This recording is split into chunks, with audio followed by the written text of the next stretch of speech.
कि ये बात अलग है कि तुम ना बदलो, ये बात अलग है कि तुम ना बदलो, मगर जमाना बदल रहा है। गुलाब पत्थर पे खिल रहे हैं और चिराग आंधी में जल रहा है। ਇਹਦੇ ਨਾਲ ਨਾਲ दूसरा पक्ष यह भी वेखना जरूरी है, जो ना तो मीडिया दिखा रहा ते ना ही कोई आगू इस बारे बोल रहा ते ना ही लोगों का जिहड़ा ध्यान है उस पासे जा रहा कि केंद्र खिलाफ लड़दे लड़दे किसी का ध्यान ही नहीं पंजाब सरकार के कामां दे उत्ते। सरकार नूं इहदे नाल दी मौज दोबारा कित्थे मिल सकदी आ कि उन्हां नूं पुछण वाला ही कोई नहीं, जो मर्जी करो। टीचरां नूं डांगा वज रहीआं, किते एडियां एडियां वड्डियां घटनावां ते वारदातां हो रहीआं।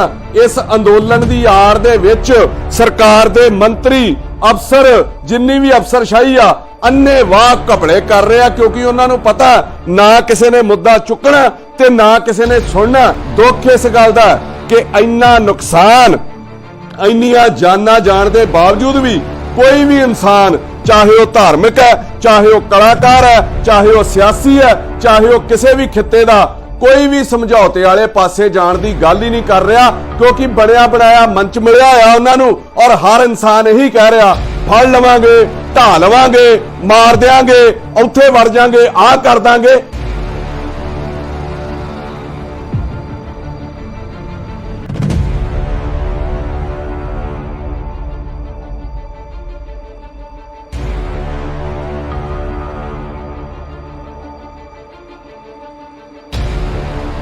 साथियों, अज मैं किसान संघर्ष बारे कुछ गल्लां करन लगा। हो सकदा किसी नूं ठीक लगे, किसी नूं गलत, पर जो दिल च है मैं वो कहण लगा कि बड़ी दुनिया ने सवाल कीते कि तुसीं क्यों नहीं गए।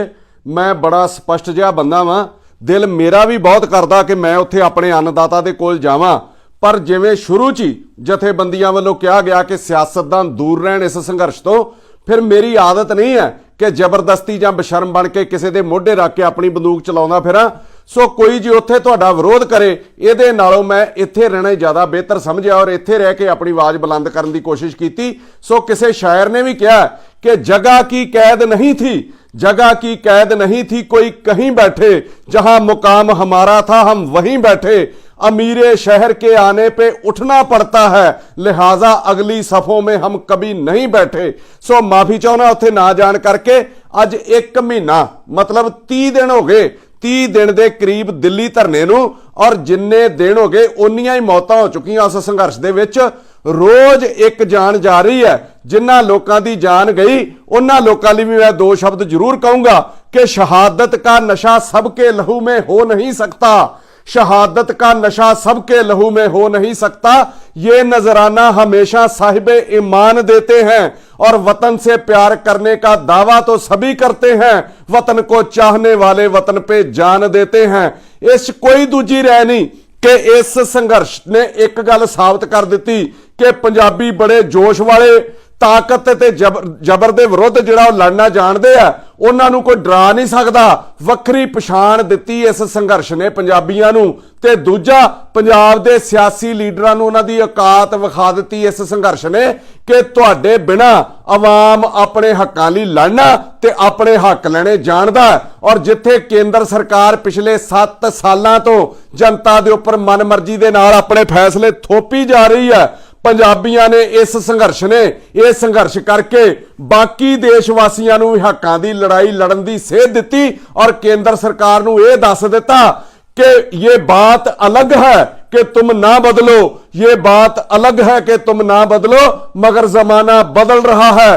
गुलाब पत्थर पे खिल रहे हैं और चिराग आंधी में जल रहा है। ਇਹਦੇ नाल नाल दूसरा पक्ष यह भी वेखना जरूरी है, जो ना तो मीडिया दिखा रहा ते ना ही कोई आगू इस बारे बोल रहा ते ना ही लोगों का जिहड़ा ध्यान है उस पासे जा रहा कि केंद्र खिलाफ लड़दे लड़दे किसी का ध्यान ही नहीं पंजाब सरकार के कामां दे उत्ते। सरकार नूं इहदे नाल दी मौज दोबारा कित्थे मिल सकदी आ कि उन्हां नूं पुछण वाला ही कोई नहीं, जो मर्जी करो। टीचरां नूं डांगा वज रहीआं, किते एडियां एडियां वड्डियां घटनावां ते वारदातां हो रहीआं।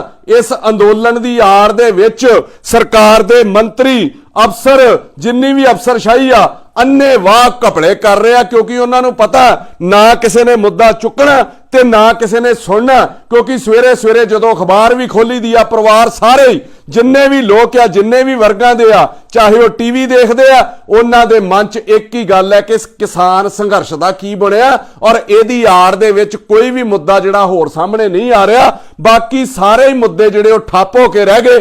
ਕੀ ਬੇਅਦਬੀ, ਕੀ ਨਸ਼ਾ, ਕੀ ਨੌਕਰੀਆਂ, ਕੀ ਪੜ੍ਹਾਈ ਬੱਚਿਆਂ ਦੀ, ਕੀ ਮੈਡੀਕਲ ਸੇਵਾਵਾਂ, ਇਹਦੇ ਨਾਲ ਨਾਲ ਸਾਰਾ ਵਪਾਰ ਵੀ ਠੱਪ ਹੋ ਕੇ ਰਹਿ ਗਿਆ, ਜਿਹੜਾ ਆਉਣ ਵਾਲੇ ਕਈ ਸਾਲਾਂ ਤੱਕ ਲੀਹ ਤੇ ਦੁਬਾਰਾ ਨਹੀਂ ਆ ਸਕਦਾ। ਦੁੱਖ ਇਸ ਗੱਲ ਦਾ ਕਿ ਇੰਨਾ ਨੁਕਸਾਨ, ਇੰਨੀਆਂ ਜਾਨਾਂ ਜਾਣ ਦੇ ਬਾਵਜੂਦ ਵੀ ਕੋਈ ਵੀ ਇਨਸਾਨ, ਚਾਹੇ ਉਹ ਧਾਰਮਿਕ ਹੈ, ਚਾਹੇ ਉਹ ਕਲਾਕਾਰ ਹੈ, ਚਾਹੇ ਉਹ ਸਿਆਸੀ ਹੈ, ਚਾਹੇ ਉਹ ਕਿਸੇ ਵੀ ਖਿੱਤੇ ਦਾ, ਕੋਈ ਵੀ ਸਮਝੌਤੇ ਵਾਲੇ ਪਾਸੇ ਜਾਣ ਦੀ ਗੱਲ ਹੀ ਨਹੀਂ ਕਰ ਰਿਹਾ। ਕਿਉਂਕਿ ਬਣਿਆ ਬਣਾਇਆ ਮੰਚ ਮਿਲਿਆ ਆ ਉਹਨਾਂ ਨੂੰ, ਔਰ ਹਰ ਇਨਸਾਨ ਇਹੀ ਕਹਿ ਰਿਹਾ ਫੜ ਲਵਾਂਗੇ, ਢਾ ਲਵਾਂਗੇ, ਮਾਰ ਦਿਆਂਗੇ, ਉੱਥੇ ਵੜ ਜਾਾਂਗੇ, ਆਹ ਕਰ ਦਾਂਗੇ।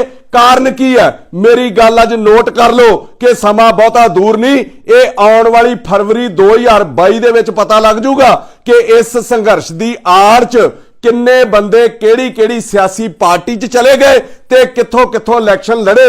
ਇਹ ਸਮਾਂ ਦੱਸੂਗਾ 2022 ਫਰਵਰੀ। ਜਿਹੜੇ ਲੋਕ ਇਸ ਅੰਦੋਲਨ 'ਚ ਆਪਣੀ ਸਿਆਸੀ ਜ਼ਮੀਨ ਭਾਲ ਰਹੇ ਆ, ਉਹਨਾਂ ਲਈ ਮੈਂ ਦੋ ਲੈਣਾ ਜ਼ਰੂਰ ਕਹੂੰਗਾ ਕਿ दबी कुचली हुई सब ख्वाहिशों के सर निकल आए, दबी कुचली हुई सब ख्वाहिशों के सर निकल आए, जरा सा मौका मिला तो चींटी के पर निकल आए। अभी अभी उड़ते नहीं तो फाख्ता के साथ हैं बच्चे, अभी उड़ते नहीं तो फाख्ता के साथ हैं बच्चे, अकेला छोड़ देंगे मां को जिस दिन पर निकल आए। मैं तो हैरान हाँ, होर तां होर ਕਾਂਗਰਸੀ ਵੀ ਧਰਨਾ ਦੇ ਰਹੇ ਆ ਜੰਤਰ ਮੰਤਰ ਦੇ ਉੱਤੇ ਕਿਸਾਨਾਂ ਦੇ ਹੱਕ ਦੇ ਵਿੱਚ। ਮੈਂ ਇਹਨਾਂ ਨੂੰ ਪੁੱਛਣਾ ਚਾਹੁੰਦਾ, ਤੁਸੀਂ ਕਰਜ਼ੇ ਮਾਫ ਕਰਤੇ ਜਿਹੜੇ ਤੁਹਾਡੇ ਵਾਅਦੇ ਸੀਗੇ? ਤੁਸੀਂ ਪੰਜਾਬ ਨਸ਼ਾ ਮੁਕਤ ਕਰ ਦਿੱਤਾ? ਤੁਸੀਂ ਬੇਅਦਬੀ ਦੇ ਉੱਤੇ ਇਨਸਾਫ ਦੇ ਦਿੱਤਾ ਲੋਕਾਂ ਨੂੰ? ਬੱਚਿਆਂ ਨੂੰ ਨੌਕਰੀਆਂ ਦੇ ਦਿੱਤੀਆਂ? ਪੜ੍ਹਾਈ ਮੁਫਤ ਕਰ ਦਿੱਤੀ? ਜੇ ਤੁਸੀਂ ਸੱਚੇ ਮਹਿਤੀ ਹੋ ਪੰਜਾਬ ਦੇ ਜਾਂ ਕਿਸਾਨੀ ਦੇ, ਤੇ ਪਹਿਲਾਂ ਪੰਜਾਬ ਸਰਕਾਰ ਦੇ ਖਿਲਾਫ ਧਰਨਾ ਲਾ ਕੇ ਚੋਣਾਂ 'ਚ ਕੀਤੇ ਵਾਅਦੇ, ਲੋਕਾਂ ਨਾਲ ਕੀਤਾ ਜਿਹੜਾ ਧੋਖਾ, ਉਹਨੂੰ ਉਹ ਵਾਅਦੇ ਪੂਰੇ ਕਰਾਉਂਦੇ। ਹੱਦ ਹੁੰਦੀ ਡਰਾਮੇਬਾਜ਼ੀ ਦੀ ਤੇ ਐਕਟਿੰਗ ਦੀ। ਸਾਰੇ ਦੇ ਸਾਰੇ ਹੀ ਐਕਟਰ ਭਰੇ ਆ। ਉਹ ਯੋਗੀ ਜਿਹੜਾ ਯੂਪੀ ਵਾਲਾ ਮੁੱਖ ਮੰਤਰੀ ਆ, ਉਹ ਤੇ ਕਹਿੰਦਾ ਹੈ ਕਿ ਮੈਂ ਬੰਬੇ ਤੋਂ ਫਿਲਮ ਸਿਟੀ ਜਿਹੜੀ ਉਹ ਯੂਪੀ 'ਚ ਲੈ ਜਾਣੀ ਆ। ਮੈਂ ਕੈਪਟਨ ਅਮਰਿੰਦਰ ਸਿੰਘ ਤੇ ਜਾਖੜ ਹੋਣਾ ਨੂੰ ਕਹਿਣਾ ਕਿ ਫਿਲਮ ਸਿਟੀ ਜਿਹੜੀ ਉਹ ਪੰਜਾਬ 'ਚ ਬਣਾ ਲਓ। ਸਾਰੇ ਐਕਟਰ ਡਾਇਰੈਕਟਰ ਤੇ ਤੁਹਾਡੀ ਸਰਕਾਰ ਤੇ ਪਾਰਟੀ 'ਚ ਬੈਠੇ ਆ, ਤੇ ਜੇ ਕਿਤੇ ਗੰਦੀਆਂ ਫਿਲਮਾਂ ਬਣਾਉਣੀਆਂ ਹੋਈਆਂ ਤੇ ਅਕਾਲੀ ਦਲ ਵਾਲਿਆਂ ਦਾ ਸਾਥ ਲੈ ਲਿਓ, ਤੇ ਗੱਠਜੋੜ ਤੇ ਅੱਗੇ ਹੀ ਤੁਹਾਡਾ ਹੈਗਾ। ਇਹ ਡਰਾਮੇਬਾਜ਼ੀ ਦੇ ਉੱਤੇ ਮੈਂ ਸ਼ੇਰ ਕਹਿਣ ਲੱਗਾ ਕਿ मैंने देखा है जो मर्दों की तरह रहते थे, मस्खरे बन गए दरबार में रहने के लिए, अब तो बदनामी से शोहरत का वो रिश्ता है, लोग नंगे हो जाते हैं अखबार में रहने के लिए। आप ਇਹਨਾਂ ਤੋਂ ਸਿਆਸਤ ਦੇ ਵਿੱਚ ਮੋਦੀ ਢੱਠ ਨਹੀਂ ਰਿਹਾ, ਉਹਨੂੰ ਢਾਉਣਾ ਇਹਨਾਂ ਦਾ ਫਰਜ਼ ਸੀਗਾ ਸੰਸਦ ਦੇ ਵਿੱਚ ਕਿ ਬਿੱਲ ਹੀ ਉੱਥੇ ਨਾ ਪਾਸ ਹੁੰਦੇ। ਤੇ ਜੇ ਲੋਕ ਹੁਣ ਆਪ ਮੁਹਾਰੇ ਅੱਗੇ ਲੱਗ ਗਏ ਉਸ ਹੰਕਾਰੀ ਨੂੰ ਨੱਥ ਪਾਉਣ ਲਈ, ਤੇ ਉਹਦਾ ਸਿਹਰਾ ਵੀ ਇਹ ਲੋਕ ਜਿਹੜੇ ਐਕਟਰ ਆ ਡਰਾਮੇਬਾਜ਼ ਇਹ ਲੈਣਾ ਚਾਹੁੰਦੇ ਆ।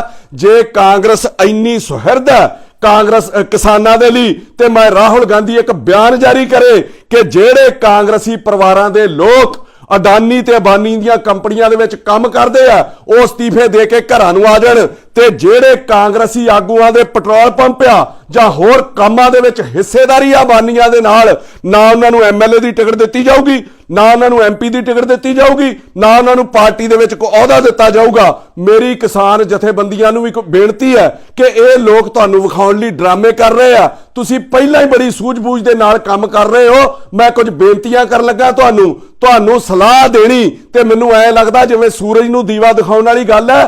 ਫਿਰ ਵੀ ਆਪਣੀ ਗੱਲ ਕਹਿ ਰਿਹਾ ਕਿ ਸਰਕਾਰ ਨੇ ਤੁਹਾਡੇ ਸੰਘਰਸ਼ ਨੂੰ ਜਿਹੜੀ ਉਹ ਰੋਕ ਨਹੀਂ ਸਕੀ, ਤੇ ਤੁਹਾਨੂੰ ਵੱਖ-ਵੱਖ ਤਰੀਕਿਆਂ ਦੇ ਨਾਲ ਬਦਨਾਮ ਜਾਂ ਗੰਦਾ ਕਰਨ ਦੀ ਉਹ ਲਗਾਤਾਰ ਕੋਸ਼ਿਸ਼ ਕਰ ਰਹੀ ਆ। ਉਹ ਕਦੀ ਕਿਸੇ ਫਿਰਕੇ ਨਾਲ ਜੋੜ ਕੇ ਤੁਹਾਨੂੰ ਬਦਨਾਮ ਕਰਨਾ ਚਾਹੁੰਦੀ ਆ, ਕਦੀ ਕੁਝੀਆਂ ਚਾਲਾਂ ਚੱਲ ਕੇ ਜਿਹੜੀ ਉਹ ਸੰਘਰਸ਼ ਨੂੰ ਬਦਨਾਮ ਕਰਨਾ ਚਾਹੁੰਦੀ ਆ।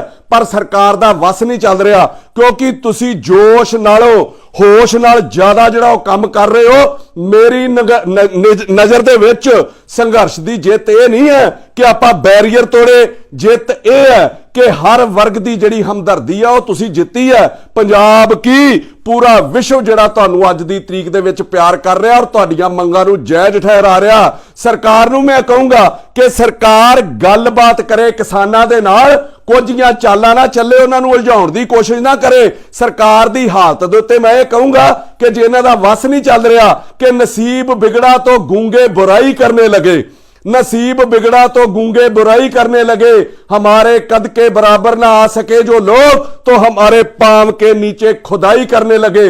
दूजा, इस संघर्ष दे विच हर धर्म के लोगों का योगदान है, चाहे वह हिंदू है, चाहे वह मुसलमान है, चाहे वह सिख है, चाहे वह ईसाई है। सब दियां भावनावां दा जिहड़ा ख्याल रखिया जावे। एक धर्म की रंगत किसी नूं भी देण दी इहनूं कोशिश ना करन दित्ती जावे।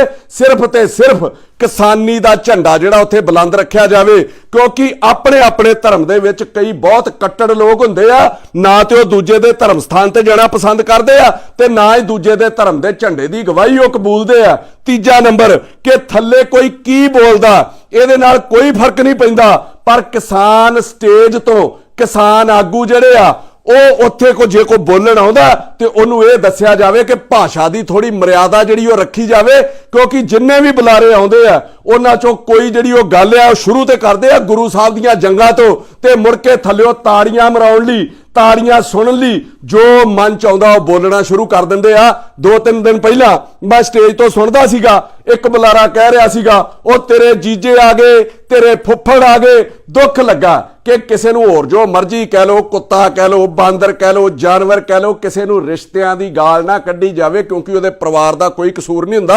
ਮੈਂ ਉਹਨਾਂ ਬੁਲਾਰਿਆਂ ਨੂੰ ਵੀ ਕਹਿਣਾ ਚਾਹੂੰਗਾ ਕਿ ਗੁਰੂ ਸਾਹਿਬ ਨੇ ਬਹੁਤ ਜੰਗਾਂ ਲੜੀਆਂ, ਸਾਡੇ ਗੁਰੂ ਸਾਹਿਬਾਂ ਨੇ ਬਹੁਤ ਜੰਗਾਂ ਲੜੀਆਂ, ਉਹਨਾਂ ਕਦੀ ਮੁਗਲਾਂ ਨੂੰ ਇਹੋ ਜੀ ਭਾਸ਼ਾ ਨਹੀਂ ਜਿਹੜੀ ਉਹ ਵਰਤੀ ਹੋਣੀ ਜਿਹੜੀਆਂ ਆਪਾਂ ਸਟੇਜ ਤੋਂ ਵਰਤਣੀਆਂ ਸ਼ੁਰੂ ਕਰ ਦਿੰਦੇ ਆ, ਜਾਂ ਤੇ ਉਹਨਾਂ ਦਾ ਨਾਂ ਲੈ ਕੇ ਗੱਲ ਹੀ ਨਾ ਸ਼ੁਰੂ ਕਰਿਆ ਕਰੀਏ। ਕੋਈ ਕਹਿ ਰਿਹਾ ਸੀਗਾ ਇਹਨਾਂ ਦੀਆਂ ਔਰਤਾਂ ਟਕੇ ਟਕੇ ਨਾਲ ਵਿਕਦੀਆਂ ਐ, ਮੈਂ ਤੇ ਸਿਰਫ ਉਹਨਾਂ ਨੂੰ ਹੱਥ ਜੋੜ ਕੇ ਬੇਨਤੀ ਕਰੂੰਗਾ ਕਿ ਤੁਹਾਡੀਆਂ ਭਾਵਨਾਵਾਂ ਦਾ ਸਤਿਕਾਰ ਹੈ, पर सलीका अदब का बरकरार रखिए। सलाम अपनी जगह है, रंजिशें अपनी जगह। ਇਹਦੇ ਨਾਲ ਨਾਲ ਮੈਂ ਦੇਸ਼ ਦੇ ਪ੍ਰਧਾਨ ਮੰਤਰੀ ਨੂੰ ਵੀ ਕਹਿਣਾ ਚਾਹੁੰਦਾ ਕਿ ਇੱਕ ਪਾਸੇ ਤੇ ਆਪਾਂ ਪੰਜਾਬੀਆਂ ਦੇ ਨਾਲ ਬਹੁਤ ਪਿਆਰ ਦਿਖਾਉਣ ਦੀ ਕੋਸ਼ਿਸ਼ ਕਰ ਰਹੇ ਆ, ਸਵੇਰੇ ਤੜਕੇ ਹੀ ਗੁਰਦੁਆਰਾ ਸਾਹਿਬ ਜਾ ਕੇ, ਜੇ ਪਿਆਰ ਸੱਚਾ ਔਰ ਪੰਜਾਬ ਵਾਸੀਆਂ ਤੇ ਕਿਸਾਨਾਂ ਦਾ ਆਪਣੇ ਆਪ ਨੂੰ ਤੁਸੀਂ ਸੱਚਾ ਹਮਦਰਦ ਮੰਨਦੇ ਹੋ ਤੇ ਹੰਕਾਰ ਤੇ ਜਿੱਦ ਛੱਡ ਕੇ ਇਸ ਮਸਲੇ ਨੂੰ ਹੱਲ ਕਰਨ ਦੀ ਛੇਤੀ ਤੋਂ ਛੇਤੀ ਕੋਸ਼ਿਸ਼ ਕਰੋ। ਜੇ ਤੁਹਾਡਾ ਇੰਨਾ ਹੀ ਪਿਆਰ ਹੈ ਪੰਜਾਬੀਆਂ ਨਾਲ ਮੋਦੀ ਸਾਹਿਬ, तो जीतने का ये हुनर भी आजमाना चाहिए, अपनों से जंग हो तो हार जाना चाहिए। अखीर च मैं किसान जथेबंदियां नूं भी कहना चाहना कि शेरे पंजाब महाराजा रणजीत सिंह तो असीं सेध लैण डए आ, सारे उन्हां दा सारा जिहड़ा हिस्टरी पढ़ रहे आ, ज़्यादा उत्थे प्रचार किया जा रहा, उन्हां तो सेध लैके बोलदे आ। ਉਹਨਾਂ ਵੀ ਜੰਗਾਂ ਦੇ ਵਿੱਚ ਕਈ ਸੰਧੀਆਂ ਕੀਤੀਆਂ ਹੋਣਗੀਆਂ ਪਰਜਾ ਨੂੰ ਨੁਕਸਾਨ ਤੋਂ ਬਚਾਉਣ ਲਈ, ਕਈ ਜੰਗਾਂ ਜਿੱਤ ਕੇ ਉਹਨਾਂ ਛੱਡੀਆਂ ਹੋਣਗੀਆਂ ਵਿਰੋਧੀਆਂ ਨੂੰ। ਤੇ ਜੇ ਕੇਂਦਰ ਬਿੱਲ ਠੀਕ ਕਰਨ ਨੂੰ ਮੰਨਦਾ, ਮੰਗਾਂ ਨੂੰ ਮੰਨਦਾ, ਉਹਨੇ 9 ਜਿਹੜੇ ਨੁਕਤੇ ਤੁਹਾਨੂੰ ਬਣਾ ਕੇ ਭੇਜੇ ਸੀਗੇ ਜਿਹਦੇ ਵਿੱਚ MSP ਵੀ ਕਹਿੰਦੇ ਜਾਰੀ ਰਹੂਗੀ, ਮੰਡੀਆਂ ਬੰਦ ਨਹੀਂ ਹੋਣਗੀਆਂ, ਬਿਜਲੀ ਜਿਹੜਾ ਕਾਨੂੰਨ ਹੈ ਉਹ ਨਹੀਂ ਬਣੂਗਾ, ਜ਼ਮੀਨ ਕੁਰਕ ਨਹੀਂ ਹੋਊਗੀ, ਜ਼ਮੀਨ ਖੋ ਨਹੀਂ ਸਕੂਗਾ ਤੁਹਾਡੀ ਕੋਈ, ਸੂਬਾ ਸਰਕਾਰ ਜਿਹੜੀ ਉਹ ਲਾਇਸੈਂਸ ਦੇਗੀ। ਸਭ ਤੋਂ ਵੱਡੀ ਗੱਲ ਹੈ ਕਿ सूबा सरकार लाइसेंस दवे ही ना किसी नूं, इत्थे आके अपनी सरकार बनाओ, अपने हक्कां दी सरकार बनाओ। नंबर 7 के तुसीं अदालत च भी जा सकोगे। नंबर 8 कि पराली दे उत्ते भी जिहड़ा कानून बनिया वो तुहाडी मर्जी मुताबक जिहड़ा बनाउण नूं जे तैयार हुंदे आ, इहदे नाल नाल होर जिहड़ियां मन्नण वालियां मंगां उन्हां नूं दस के गलबात नाल मसला जिहड़ा वो हल करन दी कोशिश करनी चाहीदी है। UAE ते इजराइल वर्गे कट्टर दुश्मन, ਉਹ ਦੇਸ਼ ਦੋਵੇਂ ਕੱਟੜ ਦੁਸ਼ਮਣ ਜੇ ਬਹਿ ਕੇ ਆਪਣੀ ਗੱਲ ਮੁਕਾ ਸਕਦੇ ਆ, ਫਿਰ ਆਪਾਂ ਕਿਉਂ ਨਹੀਂ ਕਰ ਸਕਦੇ? ਆਪਾਂ ਕਿਉਂ ਨਹੀਂ ਇਸ ਮਸਲੇ ਨੂੰ ਮੁਕਾ ਸਕਦੇ? ਬਾਬਾ ਨਾਨਕ ਵੀ ਕਹਿ ਗਏ ਕਿ ਕੁਝ ਸੁਣੀਏ ਕੁਝ ਕਹੀਏ, ਇੱਕ ਦੂਜੇ ਨਾਲ ਗੱਲਬਾਤ ਕਰਕੇ ਇਹਨੂੰ ਕਿਸੇ ਪਾਸੇ ਲਾਉਣ ਦੀ ਕੋਸ਼ਿਸ਼ ਕਰਨੀ ਚਾਹੀਦੀ ਆ। ਜੇ ਐਡੇ ਵੱਡੇ ਸੰਘਰਸ਼ ਤੋਂ ਬਾਅਦ 6 ਮਹੀਨੇ ਬੈਠ ਕੇ ਵੀ ਕੁਝ ਨਾ ਹਾਸਲ ਹੋਇਆ, ਫਿਰ ਆਪਾਂ ਸੋਧ ਕਰਾ ਕੇ ਮੁੜੇ ਤੇ ਫਿਰ ਮੈਂ ਇਹਨੂੰ ਕੋਈ ਬੜੀ ਵੱਡੀ ਜਿੱਤ ਨਹੀਂ ਸਮਝੂਗਾ। ਸੋ ਆਪਣੇ ਅਰਥ ਸ਼ਾਸਤਰੀਆਂ, ਬੁੱਧੀਜੀਵੀਆਂ, ਕਾਨੂੰਨੀ ਮਾਹਿਰਾਂ ਨਾਲ ਵਿਚਾਰ ਕਰਕੇ ਕੋ ਇਹੋ ਜਿਹੀਆਂ ਮੰਗਾਂ ਜਿਹੜੀਆਂ ਕੇਂਦਰ ਤੋਂ ਮਨਵਾ ਲਈਆਂ ਜਾਣ ਕਿ ਇਸ ਕਾਨੂੰਨ ਦੀ ਕੋਈ ਬਹੁਤੀ ਮਾਨਤਾ ਹੀ ਨਾ ਰਹਿ ਜਾਵੇ ਔਰ ਇਹਦੇ ਕੋਲ ਬਹੁਤੀ ਕੋਈ ਤਾਕਤ ਹੀ ਨਾ ਰਹਿ ਜਾਵੇ। ਇਸ ਕਾਨੂੰਨ ਦੇ ਵਿੱਚ ਕੋ ਇਸ ਤਰੀਕੇ ਨੂੰ ਅਪਣਾ ਲਿਆ ਜਾਵੇ। ਅਖੀਰ 'ਚ ਮੈਂ ਕਿਸਾਨ ਸੰਘਰਸ਼ ਨੂੰ ਸਮਰਪਿਤ ਹੋ ਕੇ ਕਹੂੰਗਾ ਕਿ ਸਲਾਮ ਹੈ ਤੁਹਾਡੇ ਜਜ਼ਬੇ ਨੂੰ, ਜਿਸ ਤਰ੍ਹਾਂ ਤੁਸੀਂ ਉੱਥੇ ਬੈਠੇ ਔਰ ਜਿੱਦਾਂ ਤੁਸੀਂ ਜਜ਼ਬਾ ਹੋਸ਼ ਦੇ ਨਾਲ ਉਹ ਵਿਖਾਇਆ ਏਡੇ ਠਰਮੇ ਨਾਲ, ਮੈਂ ਤੁਹਾਨੂੰ ਸਲੂਟ ਕਰਦਾ। ਇਹ 2 ਲੈਣਾ ਮੈਂ ਤੁਹਾਡੇ ਲਈ ਕਹਿਣ ਲੱਗਾ कि कुछ बात है कि हस्ती मिटती नहीं हमारी, कुछ बात है कि हस्ती मिटती नहीं हमारी, सदियों रहा है दुश्मन ये आसमान हमारा, किसान मजदूर एकता जिंदाबाद।